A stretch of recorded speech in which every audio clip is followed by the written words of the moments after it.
You know that feeling, right? The midlife crisis? That moment when you stop and ask, okay, what's this all really about? But what if the answer wasn't about buying a new car or changing careers? What if the answer was somehow connected to your parents' health? We're about to dive into a spiritual teacher's very, very unconventional answer to that very common question. So it all kicks off with this question from a 53-year-old woman, and man, is it relatable. Her life is packed. She's doing everything for everyone. But deep down, she's feeling lost. She's asking that huge question we all ask at some point. What is my true purpose? And this is where the story takes a hard left turn. Because the spiritual teacher she asks doesn't give her career advice. He doesn't suggest self-help books. Instead, he points to something she probably wasn't even thinking about: the fact that both of her parents are sick. He basically says, these two things, your feeling of being lost and their illness, they're connected. Okay, so to really get this, we need to understand her situation a little better. This isn't just someone who's a little bored with her routine. This is a person standing at a major, major crossroads in her life. And here's the paradox, right? If you look at her life on paper, it's full. She's taking care of her sick parents. She's the president of a women's association. She volunteers at her temple. I mean, from the outside, she looks like a pillar of her community.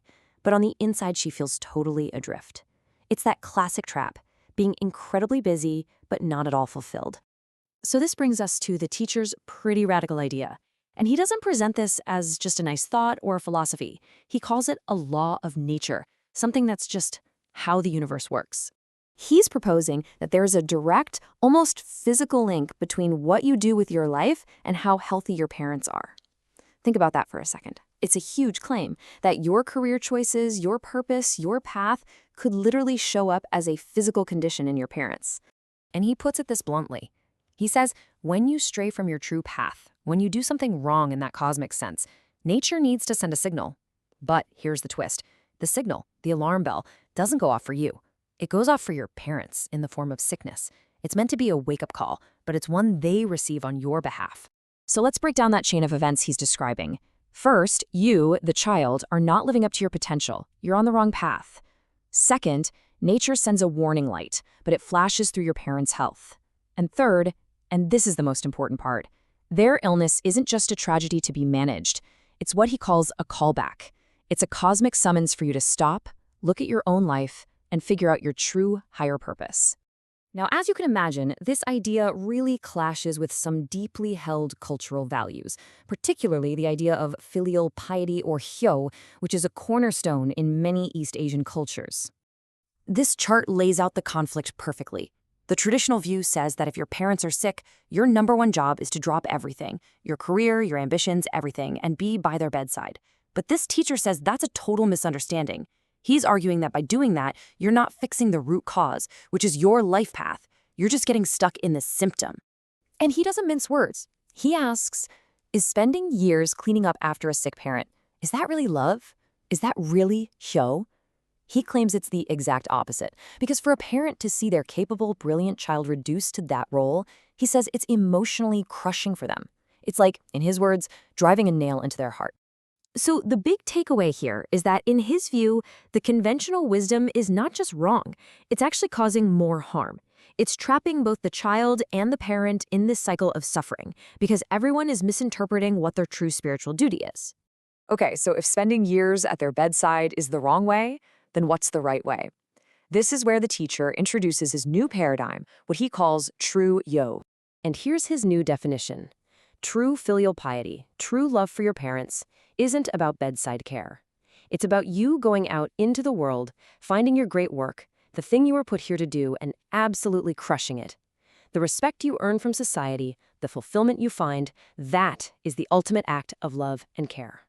This really boils the whole philosophy down, doesn't it? Your success isn't just for you. It literally becomes their health.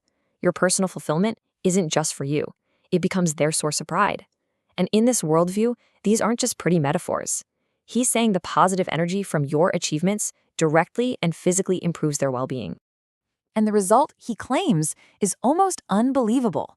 When parents get to see their child thriving, living a life filled with purpose, getting recognized for their contributions, their joy is so deep and so profound that illness just falls away.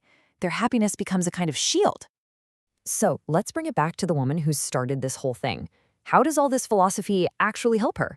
Well, that brings us to the solution, finding her true work. His advice for her is incredibly direct and frankly a little alarming.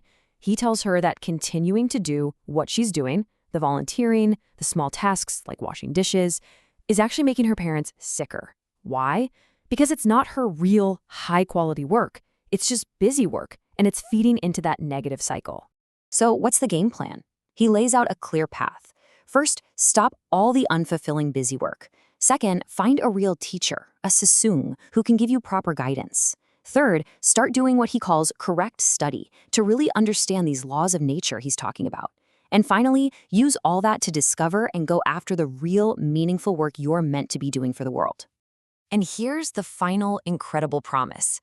The teacher claims that the very moment she commits to this new path, the second she starts this correct study, her parents' health will start to turn around.